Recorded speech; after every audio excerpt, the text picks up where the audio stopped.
Good morning and welcome NEET aspirants. आज हम शुरू कर रहे हैं लेक्चर 18 बायो सेक्शन एंड इसमें हम एक ओवरव्यू पढ़ेंगे। डीएनए आरएनए प्रोटीन में काफ़ी कंटेंट है पढ़ने के लिए, तो हम ओवरव्यू से शुरू करेंगे एंड देन इन डेप्थ हम डीएनए आरएनए एंड प्रोटीन में जाएंगे। बायोमोलिकुलर एवोल्यूशन में जब पहले कोई भी डीएनए आरएनए नहीं थे, तो first RNA strand template independent fashion में प्रोड्यूस किया गया। जो बेसिक न्यूक्लियोटाइड्स थे, एटीपी, जीटीपी, यूटीपी, सीटीपी, इनका पॉलीमराइजेशन हुआ using special enzyme that was template independent. तो एक एग्जाम्पल जो टेक्स्ट बुक में दिया गया है ऐसे एंजाइम का, वो है पीएनपी, पॉलीन्यूक्लियोटाइड फॉस्फोराइलेज। इसका एक और नाम है सेवेरो ओचुआ एंजाइम। ओके, सो ये डायरेक्टली न्यूक्लियोटाइड्स को जॉइन करके एक पॉलीमर क्रिएट कर सकता है। अब आगे हम समझेंगे कि आरएनए से कैसे प्रोटीन इवॉल्व हुए। देखिए, प्रोटीन एक हेट्रोपॉलीमर है। इसमें जो मोनोमर यूनिट होते हैं वो अलग अलग अमाइनो एसिड्स होते हैं and they are linked by peptide bond. So ये डिफरेंट सीक्वेंस किस बेसिस पे होगा, वो बेसिस होता है सीक्वेंस ऑफ एमआरएनए। तो sequence of protein is guided by mRNA. MRNA का जो सीक्वेंस होगा उस बेसिस पे ही प्रोटीन की सिंथेसिस होगी। सो एमआरएनए एक इम्पॉर्टेंट रोल प्ले करता है प्रोटीन सिंथेसिस में। सेकेंड, आरआरएनए, इसका क्या रोल है? अब दो अमाइनो एसिड्स को अगर हमें लिंक करना है तो उसके बीच जो पेप्टाइड बॉन्ड क्रिएट होता है उसमें आरआरएनए एक इम्पॉर्टेंट रोल प्ले करता है। Peptide bond between two amino acid is found by rRNA, so this is also important. And finally, amino acids are carried to protein synthesis machinery by tRNA. So cytoplasm में सारे amino acids बिखरे हुए हैं, तो individually उनको pick करके ribosome machinery पे लाने का काम टीआरएनए का है। तो ये भी एक आरएनए का फॉर्म है जो कि प्रोटीन सिंथेसिस में इंपॉर्टेंट है। ओके, ये तीनों इंपॉर्टेंट हैं प्रोटीन सिंथेसिस में। सो लास्ट स्लाइड में जो हमने पढ़ा कि प्रोटीन सिंथेसिस के लिए एमआरएनए चाहिए, आरआरएनए चाहिए एंड टीआरएनए चाहिए। सो देखिए, mRNA will carry the information to synthesise the polypeptide. Okay, ये एक शॉर्ट फ्रैगमेंट रहेगा mRNA. Then rRNA will be part of ribosome and इसके दो रोल होते हैं। एक तो ये एमआरएनए और टीआरएनए को साथ में लाता है एंड दूसरा इसमें पेप्टिडिल ट्रांसफरेज एक्टिविटी है। This activity basically means peptide bond formation between amino acid. And tRNA के स्पेशल रोल है, it is charged with amino acid, so it acts as a carrier molecule, it is an adapter molecule. So 3' end में amino acids linked हैं, तो हर tRNA अपने amino acid के लिए specific है एंड वही वो कैरी करेगा। So specificity of tRNA is based on the anticodon. So ये जो डाउनवर्ड रीजन है वो एंटीकोडॉन रीजन है जो कि एमआरएनए के साथ इंटरैक्ट करेगा। प्रोटीन सिंथेसिस के दौरान एमआरएनए, आरआरएनए एंड टीआरएनए ये एसोसिएट होकर के ऐसे पॉलीपेप्टाइड चेन की सिंथेसिस करते हैं। Then this is the new tRNA which will bring in new amino acid and इन दोनों के बीच एक पेप्टाइड बॉन्ड फॉर्मेशन होगा with the help of rRNA in the ribosome unit. Then this whole ribosome unit will shift, okay, and it will read new codons.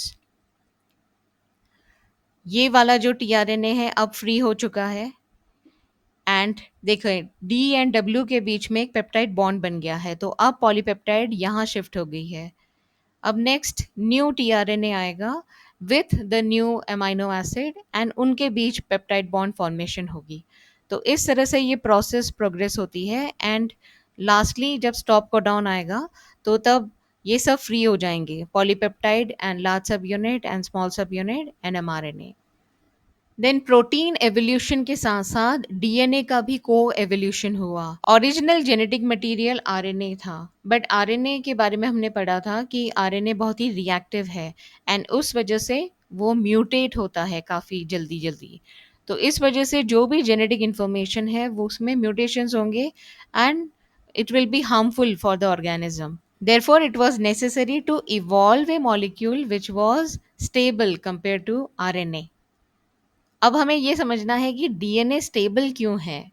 Okay, तो उसके तीन important factors हैं। नंबर वन, क्योंकि इसमें जो sugar residues हैं वो रिप्लेस कर दिए गए हैं, राइबोस के बदले डीऑक्सीराइबोस है।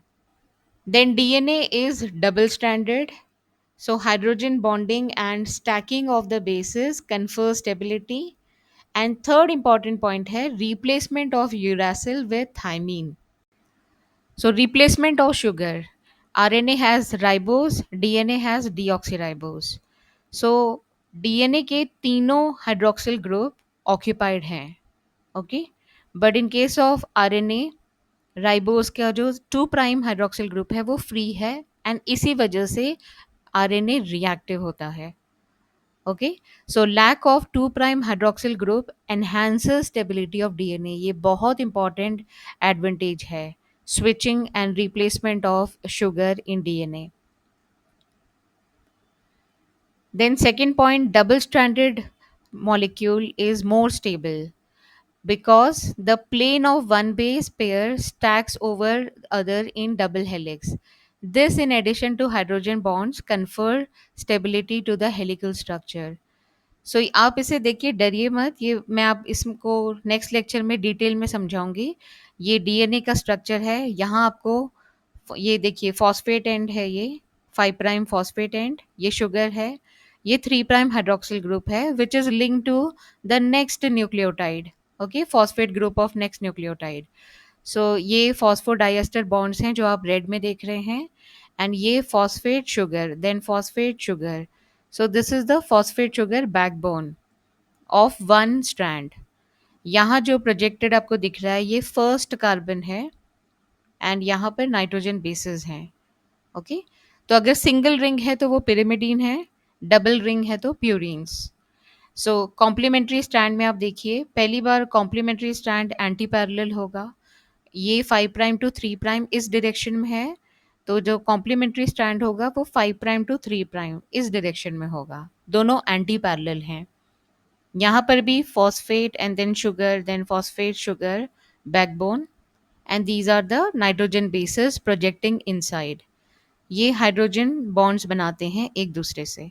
सो हाइड्रोजन बॉन्ड्स की वजह से स्टेबिलिटी आती है एंड ये जो नाइट्रोजन बेसेस हैं वो एक के ऊपर एक स्टैक कर जाते हैं, तो उससे भी डीएनए की स्ट्रक्चर की स्टेबिलिटी इंक्रीज होती है।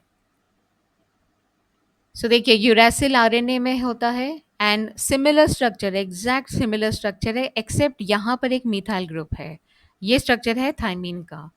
So uracil is replaced by thymine in DNA, and thymine will protect from photochemical mutation.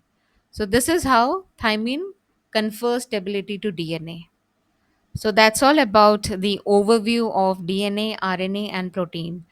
कल हम structure of DNA, DNA packaging and DNA replication discuss करेंगे. Thank you so much for watching my video and take care of yourself.